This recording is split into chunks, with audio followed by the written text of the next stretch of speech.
चलिए जानते हैं आज की देश और दुनिया की सिलेक्टेड काम की और महत्वपूर्ण 50 बड़ी खबरों को सिर्फ 10 मिनट में। पर अभी तक आपने इस वीडियो को लाइक नहीं किया तो लाइक कर दीजिए। सम्मान नागरिक संहिता लाने की तैयारी में मोदी सरकार, राज्यों को दी हरी झंडी, कभी भी ला सकती है बिल। मन की बात कार्यक्रम में बोले प्रधानमंत्री नरेंद्र मोदी, कहा भारत का स्टार्टअप इकोसिस्टम सिर्फ बड़े शहरों तक ही सीमित नहीं। कोरोना काल में अनाथ हुए बच्चों के अकाउंट में आज पैसे डालेंगे पीएम मोदी, हेल्थ कार्ड की पासबुक भी सौंपेंगे।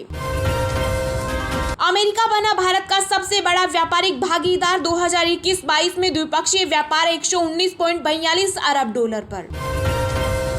देश में फिर गहराया बिजली संकट, 7 साल बाद कोयला इंपोर्ट करेगी कोल इंडिया, क्राइसिस से मिलेगी राहत। राष्ट्रपति रामनाथ कोविंद ने आयुर्वेद की लोकप्रियता को बढ़ाने का किया आह्वान, कहा गांव में किसी अन्य चिकित्सा पद्धति ने आयुर्वेद का स्थान नहीं लिया। यूपी की योगी सरकार ने किया बड़ा ऐलान, राज्य में अब महिला सुबह 6 बजे से पहले और शाम 7 बजे के बाद काम करने के लिए नहीं होगी बाध्य। प्रधानमंत्री नरेंद्र मोदी ने केदार घाटी में गंदगी पर जताया दुख, कहा तीर्थ क्षेत्रों की गरिमा बनाए रखें। महाराष्ट्र की उद्धव ठाकरे सरकार ने किए कई बड़े ऐलान, गरीब महिलाओं को 1 रुपए में मिलेंगे 10 सैनिटरी नैपकिन, हर गांव में लगेगी डिस्पोजल मशीनें। पीएम मोदी ने गांधीनगर में नैनो यूरिया संयंत्र का वर्चुअल किया उद्घाटन, कहा तरल यूरिया संयंत्र के साथ यूरिया की पूरी बोरी की शक्ति आधे लीटर वाली बोतल में आ गई। मोदी सरकार का अगला एजेंडा है सम्मान नागरिक संहिता, उत्तराखंड से हुई शुरुआत, सभी राज्यों में होगा मंथन। हरियाणा के बच्चे बनेंगे डॉक्टर इंजीनियर, कुरुक्षेत्र में नौकरी का वादा कर केजरीवाल ने मांगा एक मौका। पानी के मुद्दों पर बातचीत के लिए अगले हफ्ते भारत दौरे पर आएगा पाक प्रतिनिधिमंडल। भाजपा के राष्ट्रीय अध्यक्ष जेपी नड्डा ने सुनी पीएम मोदी के मन की बात, कहा प्रधानमंत्री राजनीतिक व्यक्ति मगर कभी पॉलिटिक्स की चर्चा नहीं करते। दिल्ली एनसीआर के वाहन चालकों को योगी सरकार ने दिया बड़ा तोहफा, नोएडा में 50% घटाई पार्किंग दर। भारत और बांग्लादेश के बीच 2 साल बाद फिर शुरू हुई ट्रेन, कोलकाता से हुई रवाना। विदेश मंत्री एस जयशंकर ने दिया बड़ा बयान, कहा दक्षिण एशिया के बाहर भी भारत की एक्ट ईस्ट पड़ोस प्रथम नीतियों का प्रभाव। दावोस में केंद्रीय स्वास्थ्य मंत्री मनसुख मंडाविया ने की बिल गेट्स से मुलाकात, माइक्रोसॉफ्ट के को फाउंडर बोले भारत के टीकाकरण अभियान से सबक ले दुनिया। एआईएमआईएम के चीफ असदुद्दीन ओवैसी ने किया भाजपा पर हमला, कहा बीजेपी संघ ने देश में झूठ फैलाया, मुसलमानों की मौत का जिम्मेदार कौन।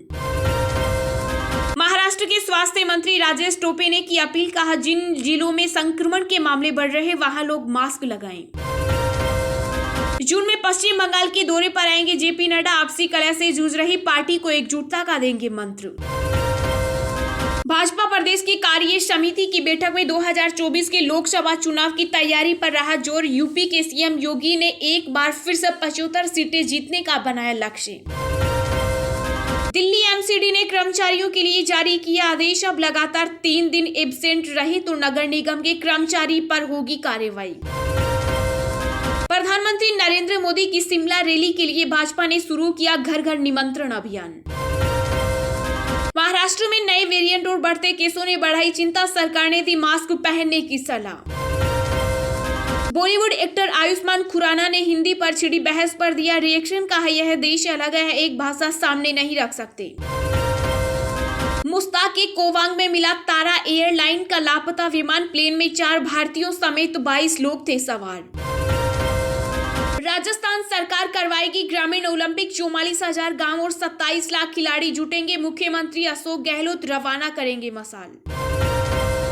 केंद्रीय मंत्री अनुराग ठाकुर ने वर्ष 2022 के 75वें कान फिल्म महोत्सव में डॉक्यूमेंट्री ऑल द ब्रिड्स को लुइडियो पुरस्कार मिलने पर निर्देशक सोनक सेन को दी बधाई। बीजेपी राष्ट्रीय प्रवक्ता नूपुर शर्मा की बड़ी मुश्किलें, पैगंबर मोहम्मद पर आपत्तिजनक टिप्पणी करने के आरोप में मुंबई पुलिस ने दर्ज की एफआईआर। यूपी में 11 आईपीएस अफसरों का हुआ तबादला, संतोष कुमार सिंह बने वाराणसी के ACP. Gautam Adani aircraft services देने वाली कंपनी में करने वाले हैं निवेश, विदेशी और भारतीय एयरलाइंस के साथ करेंगे काम। जयपुर एयरपोर्ट को अक्टूबर से मिल सकता है नया टर्मिनल भवन। जयपुर एयरपोर्ट प्रशासन नए भवन के लोकार्पण के लिए शुरू की तैयारियां।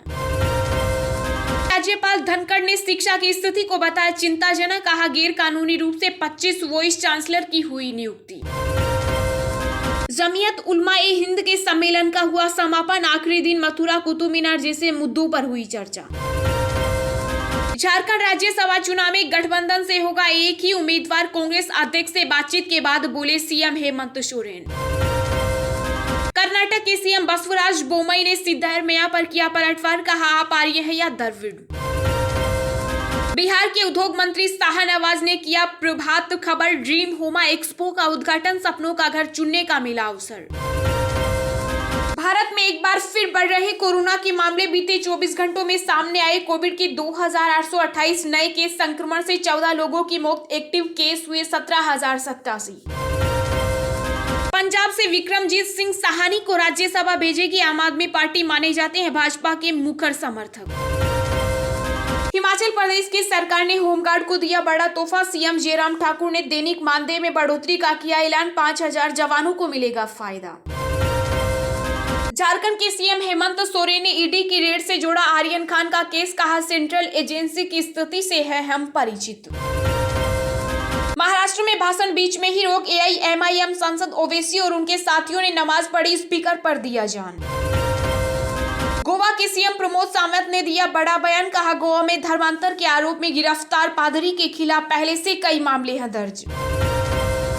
ओडिशा के मुख्यमंत्री नवीन पटनायक ने राज्यसभा चुनाव के लिए बीजेपी के 4 प्रत्याशियों की घोषणा की।